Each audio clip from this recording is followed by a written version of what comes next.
Hello class. तो कैसे हो आप लोग? तो आज क्या स्टार्ट करेंगे आज स्टार्ट करेंगे नंबर सिस्टम। किस लिए?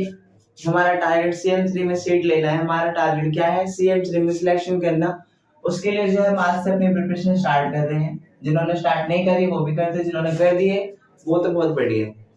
तो पहला हमारा क्या है? नंबर सिस्टम यूनिट है। जो कल हमने सिलेबस डिस्कशन करा था उसका मैंने कॉमन नाम दे दिया है नंबर सिस्टम। चाहे वो 6th क्लास का हो, 7th क्लास का हो या फिर 8th क्लास का हो, सारे के सारे बच्चे इस वीडियो को जो है वो देख सकते हैं। तो स्टार्ट करते हैं बिना किसी डिले के। तो पहले हमें क्या देखना पड़ेगा? हमें जो है पहले नंबर्स के बारे में देखना पड़ेगा, कितने टाइप्स के नंबर होते हैं। नंबर्स नंबर्स में क्या क्या आ जाता है आपका? नंबर्स में आपका आ जाता है पहला नेचुरल नंबर। नेचुरल नंबर को एन से लिखते हैं। नेचुरल नंबर यानी कि प्राकृतिक संख्या, हिंदी में प्राकृतिक संख्याएं। प्राकृतिक संख्याएं कौन सी होती है? वो संख्याएं जो एक से स्टार्ट हो, एक दो तीन और चलते जाए। ठीक है, काउंटिंग नंबर जिसको कहते हैं। काउंटिंग नंबर प्राकृतिक नंबर एक ही होता है, नेचुरल नंबर। इसको जो है एन से लिखा जाता है। इससे एन से लिखा जाएगा। फिर इसके बाद सेकंड नंबर आ जाता है आपका होल नंबर।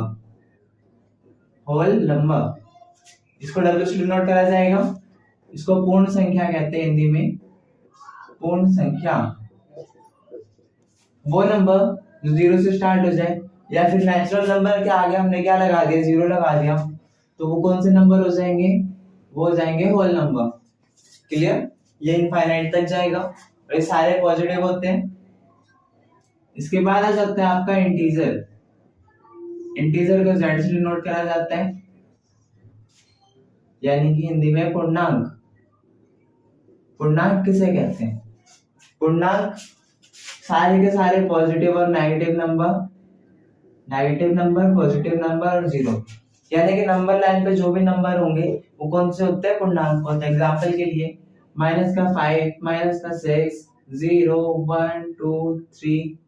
ठीक है, ये सारे चलते जाएंगे, यानी कि सारे के सारे नंबर कौन से होंगे? वो होंगे आपके पूर्णांक, इंटीजर होंगे। इसको जेड से डिनोट करा जाता है। ठीक है,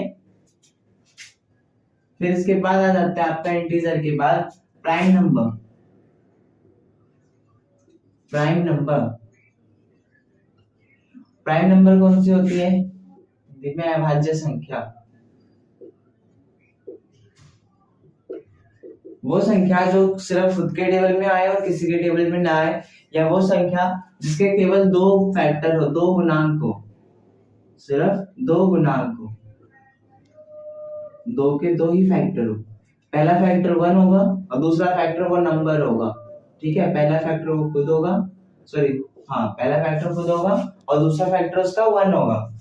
एग्जाम्पल के लिए हम 2 को लेते हैं। 2 के कितने फैक्टर होंगे? एक तो 1 होगा, एक 2 होगा। मैंने 3 ले लिया, 3 के कितने फैक्टर होंगे? एक 1, एक 3। 5 ले लिया मैंने, 5 के कितने फैक्टर? 1 एंड 5। अब यहाँ पे हमने 4 क्यों नहीं लिया? क्योंकि अगर मैं 4 लेता, 4 1 के टेबल में आता है, ठीक है, 2 में आता है, 4 में भी आता है, या 3 फैक्टर हो गए ना, तो ये प्राइम नंबर नहीं होगा।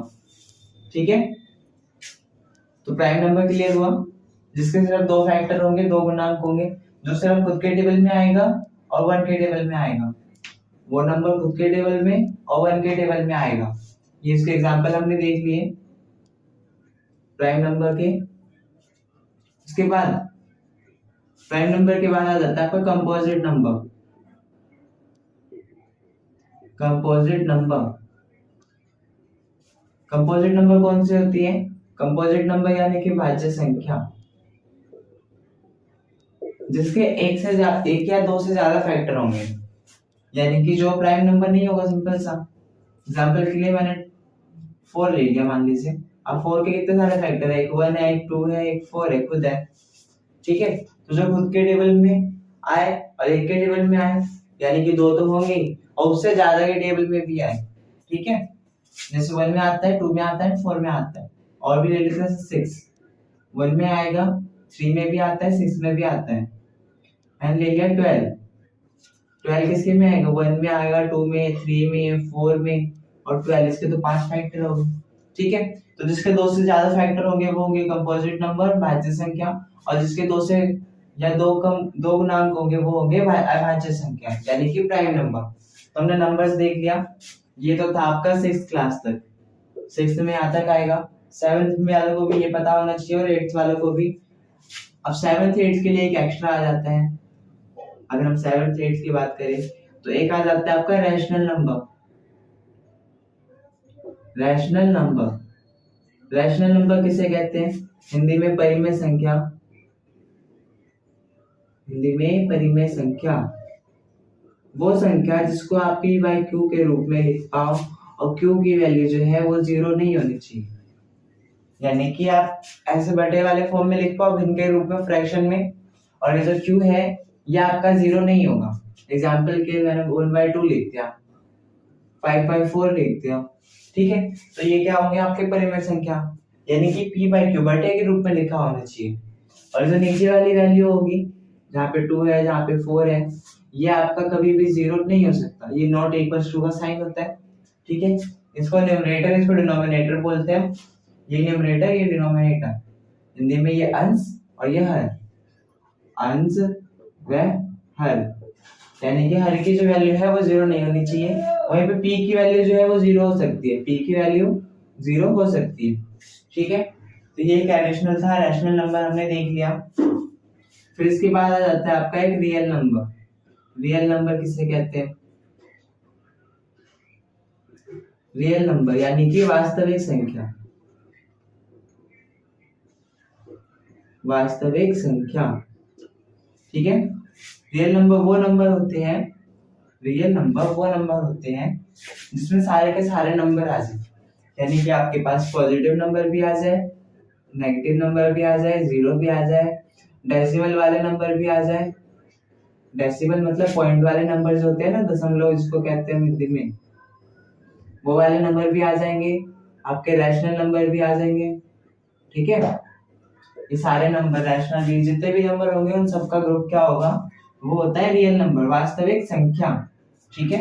मैं कहूँगी पी बाई क्यू, यानी कि परिमेय संख्या जो है वो वास्तविक संख्या है, हाँ होगा। कंपोजिट नंबर वास्तविक संख्या है, ये भी होगा। प्राइम नंबर वास्तविक संख्या है, होगा रियल नंबर। यानी कि पूर्णांक जो है वो भी रियल नंबर है, यस है। पूर्ण संख्या यानी कि होल नंबर वो भी रियल नंबर है, यस होगा। उसके बाद नेचुरल नंबर वो भी एक रियल नंबर हो, यानी कि सारे के सारे नंबर वो क्या होते हैं? रियल नंबर होते हैं। तो यहाँ पे हमने क्या देख लिया? सारे के सारे नंबर्स देख लिए। रैशनल नंबर को जो है वो क्यू से डिनोट करा जाता है, और रैशनल नंबर जो है वो पॉजिटिव भी हो सकता है एंड नेगेटिव भी हो सकता है, ठीक है। पॉजिटिव भी हो सकता है एंड नेगेटिव भी हो सकता है, दोनों तरीके के हो सकते हैं, क्लियर। तो हमने क्या देख लिया? अभी हमने नंबर्स के बारे में देख लिया, कितने टाइप्स के नंबर होंगे। एक बार आप इसको देख लीजिए, नोट कर लीजिए, फिर आगे चलते हैं। मल्टीपल्स के बारे में देख लेते हैं कि मल्टीपल्स किसे कहते हैं। मल्टीपल्स यानी कि हिंदी में गुणांक भी बोला जाता है, ठीक है। मल्टीपल यानी कि गुणांक। अगर आपसे पूछे 2 के मल्टीपल्स बताओ, 2 के गुणांक बताओ, 2 के गुणांक, तो सिंपल सा कुछ नहीं करना, जो 2 के टेबल में आते हैं वो क्या हो जाएंगे? 2 के मल्टीपल्स हो जाएंगे, ठीक है। जैसे कि 2, 4, 6, 8, 12, 14, ये सारे क्या होंगे? आपके 2 के मल्टीपल होंगे, 2 के गुणांक होंगे। वही मैं 3 के गुणांक की बात करूं, 3 के गुणांक, 3 के गुणांक की बात करूं तो वही जो 3 के टेबल में आते हो, 3, 6, 9, 12, 15, ठीक है। ये सब क्या होंगे? 3 के गुणांक, ये सारे जो है 3 के टेबल में आते हैं, क्लियर। फिर आपका आ जाता है 4 जो 4 के टेबल में आएगा वो 2 के टेबल में भी आएगा। फिर आ जाता है आपका 5 के गुणांक, ठीक है। जिस भी नंबर के एंड में यानी फर्स्ट वैल्यू 5 या 0 हो वो 5 के गुणांक होते हैं। जैसे 5 तो खुद है, 10 है, फिर 15, 20, ठीक है। ये सारे के सारे जिस भी नंबर के एंड में 5 और 0 आएगा वो क्या हो जाएंगे? 5 के गुणांक हो जाएंगे। फिर आपका क्या है? 5 के बाद आपको मेनली जो है ना इतना ही याद कर लेने हैं, एग्जाम के पर्पज से आपका इतना इंपॉर्टेंट है कि 2 के मल्टीपल हमें चेक करने होंगे कि 2 का मल्टीपल है या नहीं। आपको कोई बड़ा सा नंबर दे देगा 5 2 8 6 4 5, ठीक है, बोलेगा 2 का मल्टीपल है या नहीं बताओ, तो आप क्या करोगे, आपको एंड वाली वैल्यू देखनी है, आपको एंड वाली वैल्यू देखनी है। अगर एंड वाली वैल्यू जैसे 4 है यहाँ पे, 4 के किसका मल्टीपल है, 4 2 का मल्टीपल है यानी 2 के टेबल में आता है, तो ये क्या हो जाएगा, कंप्लीट जो है ये 2 का गुणांक हो जाएगा, ठीक है, ये कंप्लीट जो है वो 2 का गुणांक हो जाएगा, ठीक है। अब 3 का गुणांक कैसे चेक करेंगे, अगर हमें 3 का चेक करना हो तो एग्जांपल के लिए मैं कुछ भी नंबर ले लेता हूँ,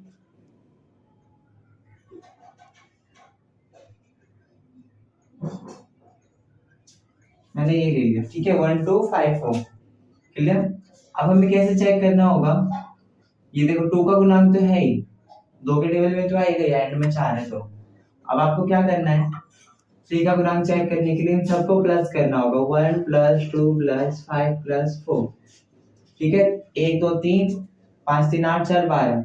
अब हमें देखना है कि 12 जो है वो 3 के टेबल में आता है या नहीं आता, तो 3 के टेबल में आता है तो ये 3 का मल्टीपल होगा, 3 मल्टीपल होगा, ठीक है, ये 3 का मल्टीपल होगा, तो हमने यहाँ पे मल्टीपल्स लिख लिए। 5 का तो इजी, अगर एंड में आपका 5 और 0 आ जाए, जैसे कोई सा भी बड़ा नंबर दे दिया मैंने, एंड में 0 आ गया या एंड में 5 आता है, तो 5 का मल्टीपल हो जाएगा, इजी। तो हमने यहाँ पे मल्टीपल्स देख लिया। अगर आपको वही चेक करना हो कि 2 से डिविजिबल है, 3 से डिविजिबल है या 5 से डिविजिबल है या नहीं, तो इसी तरीके से चेक होगा। मल्टीपल और डिविजिबल सेम ही होगा, मल्टीपल में हमें चेक करना होता है उसका मल्टीपल है या नहीं, और डिविजिबल में क्या चेक करना होता है कि इससे डिवाइड हो पाएगा या नहीं। डिवाइड तो तभी होगा ना जब उसका मल्टीपल होगा, क्लियर। तो हमने मल्टीपल्स देख लिया, नंबर्स देख लिया, अब हमें क्या देखना है, कुछ क्वेश्चंस देख लेते हैं, पहले कुछ क्वेश्चंस की प्रैक्टिस कर लेते हैं। पहला क्वेश्चन है हमारे पास कि बताओ कि सारे के सारे natural number, all natural number are whole number, यानी कि सारे के सारे प्राकृतिक संख्याएं जो होंगी वो पूर्ण संख्याएं होंगी, सारे के सारे प्राकृतिक संख्याएं पूर्ण संख्याएं होंगी, तो इसका आंसर क्या होगा, इसका आंसर होगा यस। जितने भी प्राकृतिक संख्या होते हैं, एग्जांपल के मैंने 1 2 3 कुछ भी ले लिया, वही पूर्ण संख्या में आती है, पूर्ण संख्या में भी 1 2 3 आता है, ठीक है, जो इसमें है वही इसमें है, तो ये ट्रू हो जाएगा। वही मैं रिवर्स की बात करूं कि सारे के सारे पूर्ण संख्या प्राकृतिक संख्या होगी, क्या सारे के सारे होल नंबर नेचुरल नंबर होंगे, तो इसका आंसर होगा नो। क्यों, क्योंकि पूर्ण संख्या में क्या आता है, होल नंबर में क्या आता है, होल नंबर में आपका 0 आता है, और 0 में नेचुरल नंबर नहीं आता, यानी कि 0 एक नेचुरल नंबर नहीं है, तो ये आपका ट्रू नहीं होगा, फॉल्स हो जाएगा, क्लियर। अगर मैं बात करूं कि सारे के सारे होल नंबर आपके रियल नंबर होंगे, सारे के सारे होल नंबर रियल नंबर होंगे, यानी कि पूर्ण संख्या वास्तविक संख्या होगी, तो इसका आंसर है यस। हमने देखा था कि जितने भी नंबर्स होते हैं वो सारे कौन से होते हैं, रियल नंबर्स होते हैं, वास्तविक संख्या होती है, क्लियर। इसके बाद एक और क्वेश्चन ले लेते हैं, छोटे छोटे से क्वेश्चन जो आपके एमसीक्यू में आएंगे, और आपका एसएससी का एग्जाम जो होगा वो एमसीक्यू का ही होगा, और 30 मार्क्स में का आपका जो मैथ्स का सिलेबस होगा उसमें 30 मार्क्स का आपका उसका मैथ्स का सिलेबस होगा।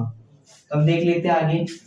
अब हमें बताओ कि नेचुरल नंबर एक रैशनल नंबर है या नहीं, यानी कि प्राकृतिक संख्या पूर्ण संख्या है या नहीं, प्राकृतिक संख्या प्राकृतिक संख्या एक परिमेय संख्या है या नहीं, प्राकृतिक संख्या एक परिमेय संख्या है या नहीं।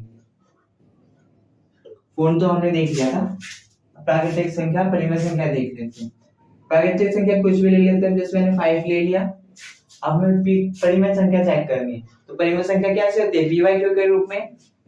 तो हमें पता होना चाहिए जब भी किसी नंबर के डिनोमिनेटर में कुछ ना हो तो वहां पे हम 1 लगा सकते हैं, ठीक है, डिनोमिनेटर में कुछ ना हो तो नीचे हम 1 लगा सकते हैं, क्लियर। तो क्या हो जाएगा, एक परिमेय संख्या, यानी कि सारे के सारे नेचुरल नंबर ये परिमेय संख्या होगी, ट्रू होगा।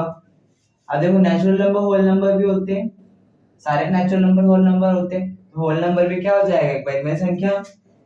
और जितने भी इंटीजर होंगे, इंटीजर यानी कि पूर्णांक, वो भी क्या हो जाएगा आपका परिमेय संख्या, जो पीवाईक्यू के रूप में लिखे जा सकते हैं।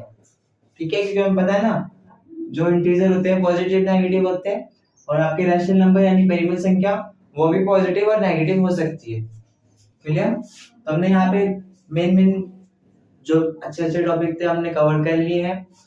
थोड़े से क्वेश्चन की प्रैक्टिस करेंगे हम नेक्स्ट वीडियो में इसके रिगार्डिंग, और कुछ सम वाली प्रॉपर्टीज लेके आएंगे, यानी कि पहले नेचुरल नंबर का सम, पहले ऑड नंबर का सम, पहले कंसेक्यूटिव 50 नंबर का सम कैसे निकाला जाता है वो देखेंगे। ये आपका 6, 7, 8 तीनों के लिए वीडियो था। नेक्स्ट वीडियो अलग आएगी, 6th के लिए अलग आएगी, 7th के लिए अलग और 8th के लिए अलग। या हो सकता है कि 6th के लिए अलग वीडियो आए और 7th और 8th के लिए एक में कंबाइंड हो जाए, क्योंकि उनका जो मेन सिलेबस है वो मैच करता है, ज्यादा से ज्यादा सेम सिलेबस है, बस थोड़ा सा डिफरेंट है, 8th का थोड़ा सा वैरी करता है, तो वो भी हम देख लेंगे।